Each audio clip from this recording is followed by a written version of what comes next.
Hey y'all, welcome back to Yacht Shop Creations. This is your humble host, Jim. It's April 10th, 2020. So a lot of you have been waiting a while to see this video on the Kawasaki GPZ.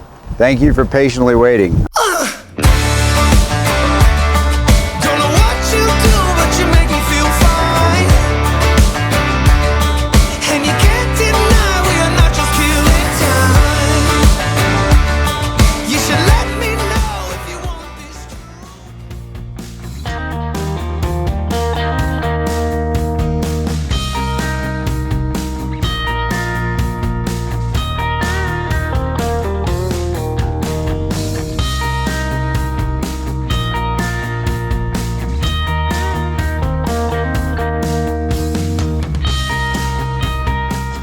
So this is the front gear on the starter. We pulled it out just to check and make sure that it was actually working. And you can see the condition that was actually in. It's like in perfect shape.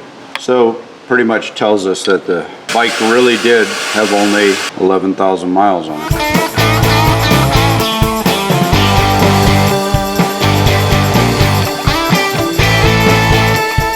Well, there's another rat in the wood pile, and he's chewing away at all of our firewood.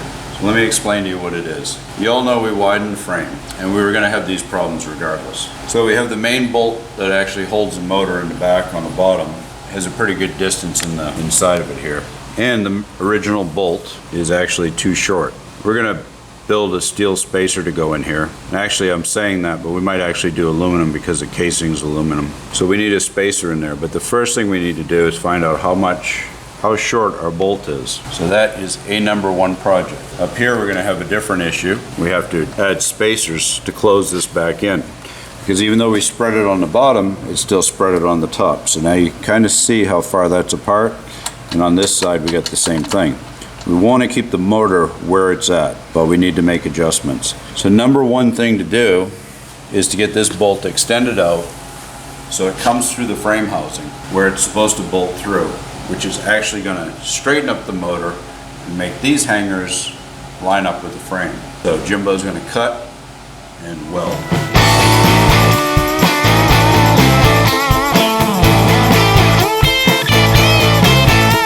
Okay, there's already a spacer in the back.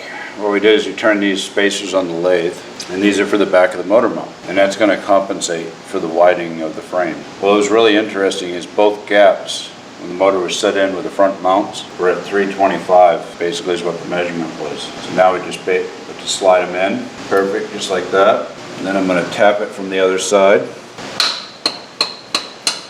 See, that worked out beautifully. A little bit of paint touch up, we're downtown. So now we just have to make the top spacers. And then we got the sprockets to deal with, the chain, and all that fun stuff. But you know, that's a couple hours on the lathe, basically turn them down, turn the shaft, drill them, get them all cleaned up, get them painted, and put them in. So all of this stuff takes a little bit of time and effort to make it right, but this is nice. Okay, so here's the next project. And I hope you got a tolerance for projects when you're doing this, because it's just one thing to the next. It's time, effort, and energy. This is what we're going to do. We have to mill out the whole back. These two mounting spots are only a little ways off from the Ducati. So we're going to have to open those holes up, which is fine because the bolts going into the Ducati triple tree head are larger than the ones that were in the Kawasaki. So I'm thinking that we're going to be able to reuse this. Here's the plan. Cut all this stuff off, and we're going to mill the whole inside out so it's flat. Now the deal is to sit a board in the milling machine, bolt this thing down through the board, because it's going to be hard to put in a vise. Try to get it as flat as we can, and just mill the heck out of the back of it. See if we can make it work. So let's get started. I'm pretty excited about getting this end mill running in there and seeing what happens.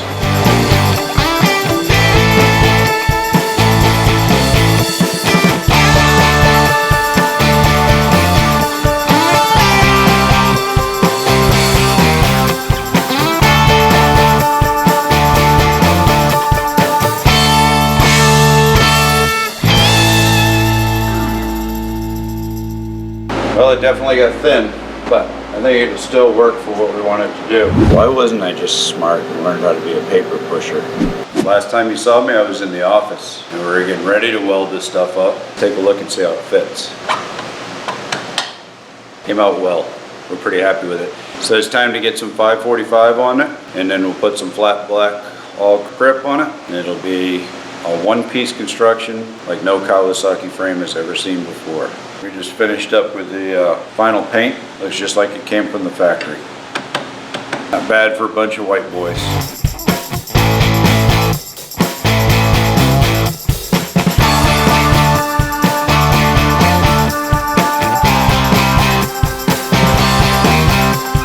So we have our new Ducati sprocket, and we're going to have to weld a spacer to it, turn the center out, and weld the old sprocket on. I know it sounds like a lot, but if I get welding, you'll figure it out as I go along.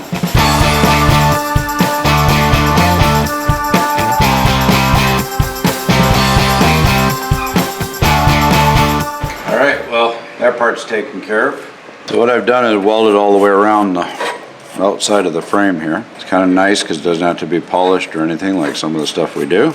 But that holds that spacer on. Now this has to go in the lathe, and we have to turn the center of the hub out.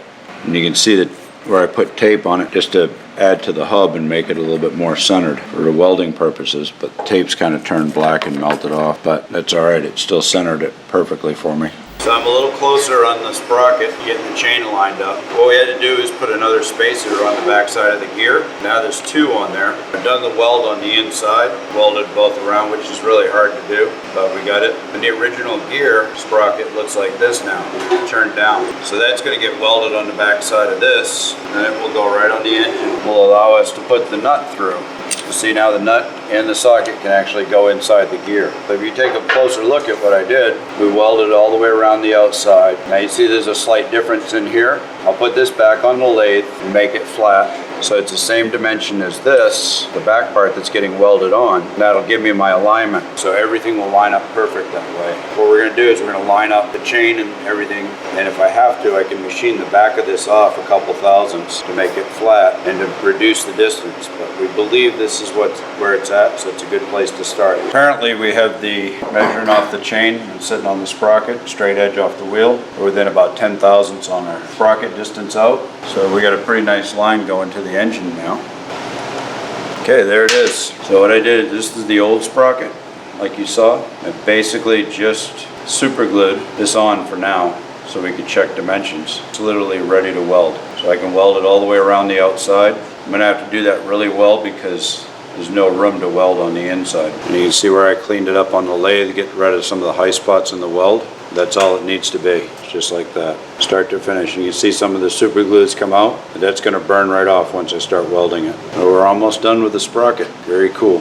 One eternity later. All right, so it's day 1237 of the Kawasaki, what is this thing? Cafe Racer, that's right.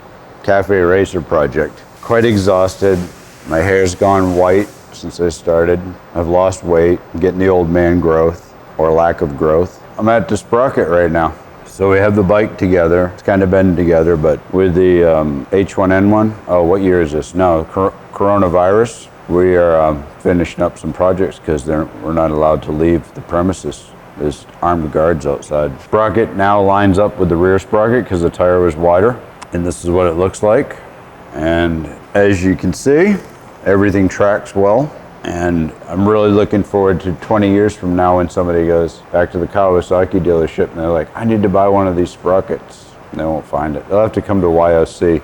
I'll be quite a bit older. My beard will be down around my knees. I'll be like, yeah, I remember when I made that part. All right, let me see if I can make you another one. I'll be grunting doing that stuff, but I'll still be making videos for you guys. It'll be cool. All right, so let's finish putting it together, bring the cleared parts down, start putting the stickers on it, and see if we make it, see if we can get it done in less than 1,300 days.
Well, that was part 3 of the GPZ 750.